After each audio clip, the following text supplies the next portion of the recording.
What is going on, guys?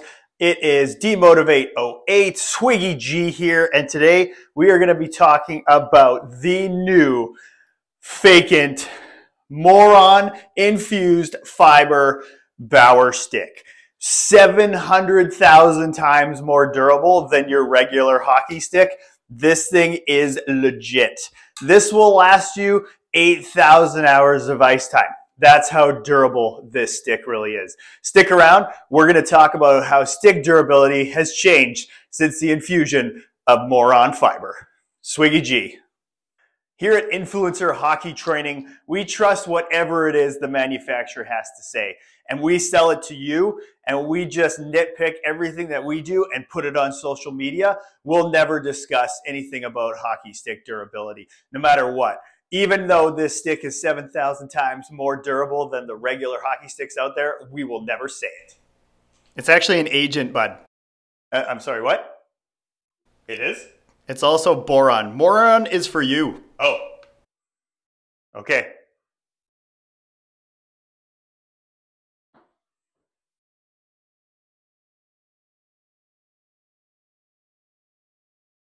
So today we're going to talk about stick durability, and what better way to test stick durability than to bang it on a post just like you would if you're an upset beer leaguer after losing or missing a shot or breakaway or deke or something. That's the best way, definitely, to check on stick durability. Would it survive you bashing a goalpost? All right, here we go.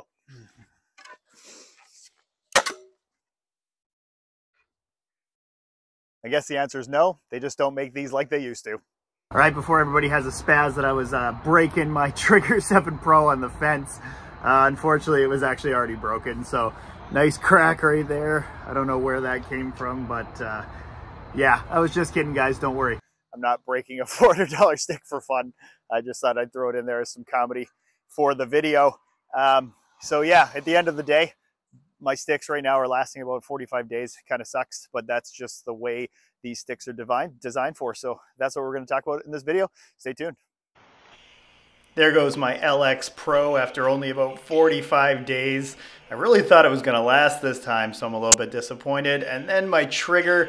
So stick durability, guys, it's a tough one. I once bought a $300 stick with my higher than usual tax refund, and after a year it snapped from being hit by a clapper. I'll never pay for that much for a twig again. These are the type of comments that made me want to make this video. This Reddit user posted that the FT5 has durability that's subjective to usage. Although that might be correct, again, it's a top-end stick and not designed for durability at all. It will not last a year. This Reddit user is talking about the agent, which I will address in this video later, that it's lasted 10 days and hasn't broken yet, and people are just flexing them too hard. Again, this is a 335 gram stick. It's not designed for durability. This Reddit user says that his FT5 broke after taking a shot off the shaft. Of course it's gonna break. It's under 400 grams and took a puck from a slapper off the shaft.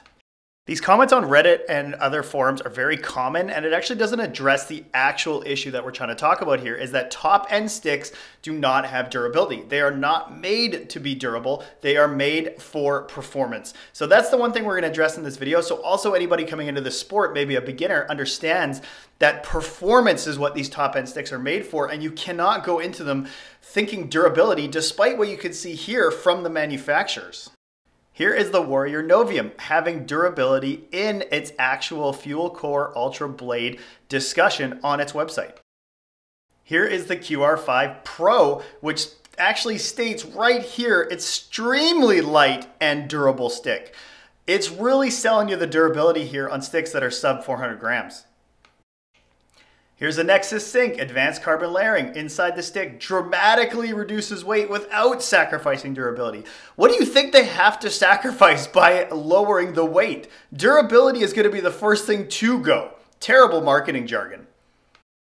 Here's the Hyperlight. We optimized the carbon fiber layup for durability focused, where it actually says it creates a more durable construction. The Hyperlight is known for its lack of durability and one of the weakest sticks ever made. But this is the type of stuff that's coming out right now and needs to be addressed for anybody buying top-end hockey sticks. Here's the FT5 Pro, a light yet durable CCM JetSpeed FT5 Pro. As seen on Reddit, a lot of them are breaking. It is more durable than the FT3 and 4, but those were atrocious in terms of durability. It's still a top-end stick. It does not have durability focus. So despite everything you just saw there is no top-end stick with actual durability. So it's important to get rid of all the marketing jargon and understand that top-end sticks, the Hyperlights, the Hazardous, the Agents, the FT5s, the ASV Pros, all of those are built for performance. Despite having durability in its name and all the carbon mumbo jumbo and layering and all this other stuff, there is no such thing, and it's a myth that top-end sticks are durable. So Boomer, what is the point of $400 hockey sticks if they're not gonna last? And that is the caveat. Something I need you guys to understand is that top-end sticks are sacrificing durability to move the performance in the other direction of weight, release, and performance and shot power. And anybody that's getting into hockey, and those that maybe don't know this, I've tested sticks over the last 2 years and none of them last. The top end sticks just do not last. I like top end sticks because I want the performance. I don't care about the money and I don't care about the durability. It does suck when one breaks after warranty, but that's the price you pay for top end sticks. So let's talk in this video just a little bit about what we're getting at and what you can do and maybe ways to minimize, etc., the actual durability issues with top end sticks and some of the things I've learned over the last little while in regards to them. All right, so here's the first caveat of stick durability is weight. At the end of the day, if you remove materials from something, it's not going to be durable. The Bauer Agent is one of my favorite sticks of all time because of the extreme weight loss that this diet has put this stick on. However, it is one of the least durable sticks ever made. I ranked it as a 4 because it is surprisingly durable for a 335 gram stick. I thought it was gonna break on the first 10 shots. It did not. Did sell mine to a teammate and eventually broke pretty early before warranty, like anything else does. So it's important to understand that weight, the smaller and smaller and smaller the number, the less durable it's gonna be. The Agent, the True Hazardous, the original ADVs, all of them have durability issues. So if your weight is starting to push 360, 350, 340, 335, the stick is not gonna be durable. If you want a durable stick, I'll tell you right now, go get a 500 gram stick, thing will never break. Get a wood stick, won't break. Aluminum, won't break. That's the first caveat of this performance with durability.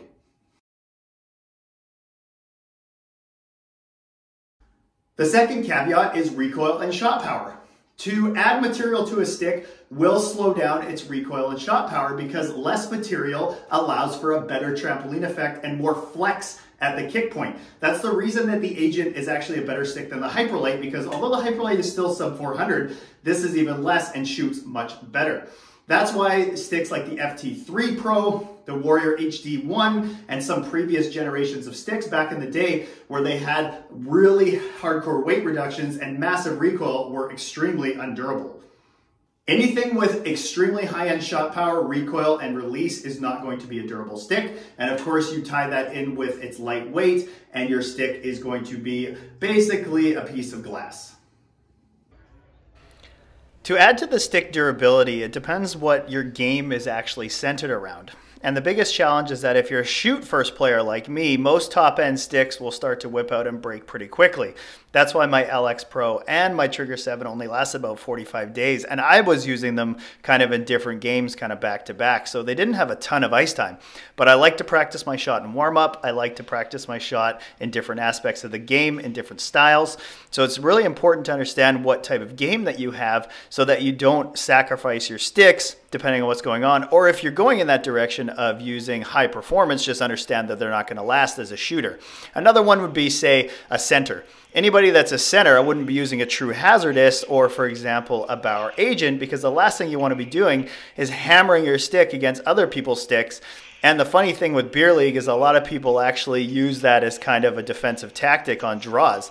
They'll smack your sticks really hard, you know, they'll slash you down and things like that. And then now if you're kind of a shooter, you know, constantly getting the puck off on passes and shots, and you're a center, man, your sticks aren't going to last. And I've noticed that a lot with selling my sticks to centers.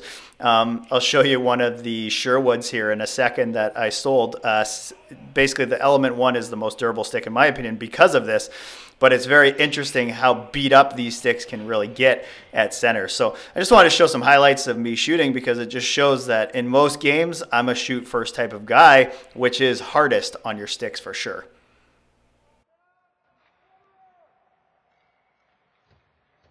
Here's just a cool pic of flexing the Agent in 77 flex, so we got some good torque there. No Patrick Line or anything, but that's gonna make the stick not last very long, that's for sure.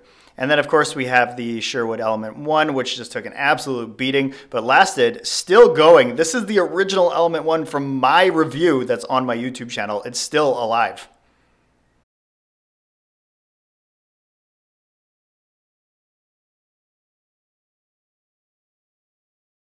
So I've said this in videos and I'll say it again, is that there is basically 3 parts of stick manufacturing and how they produce the results for the actual stick. If you want to have shot power and release and a light weight and move in the extreme direction, durability suffers. If you wish to have a durable stick, and then you push that in the other direction in terms of, say, 450, 485, 500 grams, which a lot of the lower end sticks are, you start to move the shot power, release, and weight in the other direction. So the sacrifice of durability to higher end materials and more recoil is where the durability will shift. You cannot have all 3. They have yet to make a stick like this that will last you years in production. It just isn't gonna happen yet. Maybe we will down the line, but we're kind of at a stop point in history of hockey sticks in terms of how durable a stick can be and how good the shot power, recoil, and release with the lightweight can be.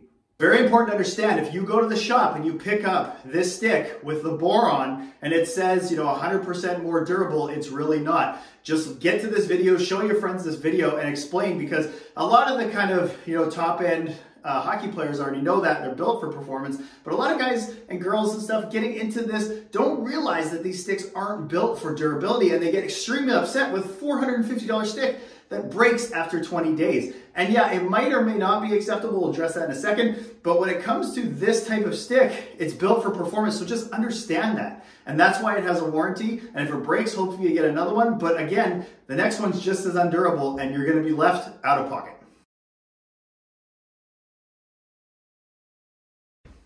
So if durability is your game, it's definitely not the Agent, it's definitely not the Hazardous, and it's definitely not a top-end stick. It's the team sticks and kind of below where durability starts to actually show up, and they actually start to last longer. So team sticks usually are 2 tiers down and 450 to 480 in terms of gram weight, and of course have a lot more material. Caveat, of course, is performance, but that's where the durability comes from. The other thing is, you got to pick the type of game that you're playing. If you're a center and take 40 draws every game, this is not the stick for you. This is going to last you mere hours on the ice. You want a durable stick. So it depends kind of what league you play in and level and things like that. And if you need the performance or don't need the performance or have money in the bank, it doesn't matter to you, etc. So pick it based on that. But more grams, it's going to get you better durability. So after testing sticks for almost the last 2.5, 3 years and ending up with stuff like the Trigger where I broke it recently, is understanding that there actually is sticks that come out with manufacturing defects that actually affect massive durability, not just the weight. And there's been a number of those over the years that I've tested. FT3, FT4, Catalyst, HD1, to name a few. Those all had actual manufacturing defects where some point in the kick point, it actually was very, very weak and broke extremely fast. Like we're talking not just normal wear and tear, shooting lots of pucks, etc., breaking because of a manufacturing defects. The Catalyst 9X, for example, is one of those, just as a recent release. Basically, after a few shots at the kick point, it will bust right in the middle.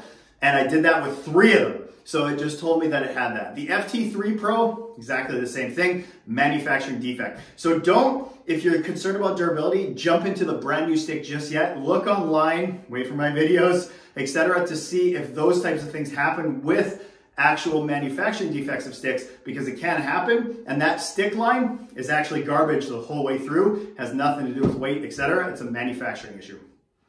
So over the last 2 years, I've tested so many sticks and I can figure out which ones are a little bit more durable than others because of my testing. And then what I actually do is I sell my sticks for a pretty heavy discount to teammates because I can't use them forever long term. I like to test them, get the videos out, and then give them out. So that actually gives me a really unique perspective in checking out stick durability and seeing maybe which lasts the longest.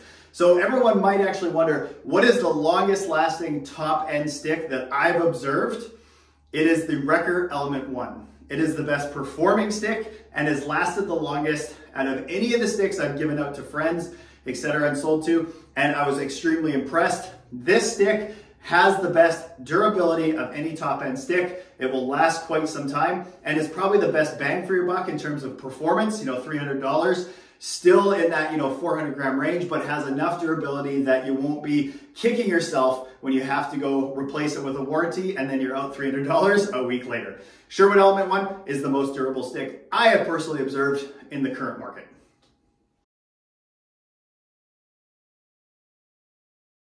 The other thing I want to address is the cost. I do not review cost on top end sticks because they are built for performance. I rank them in durability in regards to each other, but not durability as a whole in terms of a top end stick versus, let's say, a 500 gram aluminum stick. Those are just two completely different categories, and that's not how I rank sticks. I prefer top end sticks, so that's why I review top end sticks. You need to understand something about the world, and I don't want to offend anybody here, but at the end of the day, if you can afford a top end stick and it does not bother you, that is who they are marketing to. It's no different than top end cars, top end houses, or any other thing luxury in life. I don't mean to be rude, but if you can't afford the stick or you're upset that it breaks after the dollar value, just understand that's how marketing works. That's how the world works. You can't complain about the guy that blew by you in a Ferrari and then realize that it costs him thousands of dollars in gas. That's just the way these top-end performance sticks, cars, houses, etc. work. There's always a caveat. So yes, you get performance. Yes, it costs $1,000 more over the course of the lifetime by buying all these types of sticks. But what are you sacrificing? Durability. It's no different than if you buy a giant gas-guzzling, amazing luxury truck. It's crazy and has the performance, but you're eating it at the gas tank. So it's just the way it works. Don't be upset about the price tag, etc. That's who they're marketing to. The best part about it is they make cars that are much more efficient, that have good gas mileage, etc. Just like they make sticks that have great durability and still decent enough performance that works for anybody out there that wants to play hockey. I appreciate it, guys. Thanks for watching. If you have any questions about stick durability or have any comments, put them below. And I would like to thank you for all the comments you guys give me. It's amazing. It helps the algorithm. I really want to grow this channel. So I wanted to thank everybody that supports me. Have a good one. Beer League Bum, out.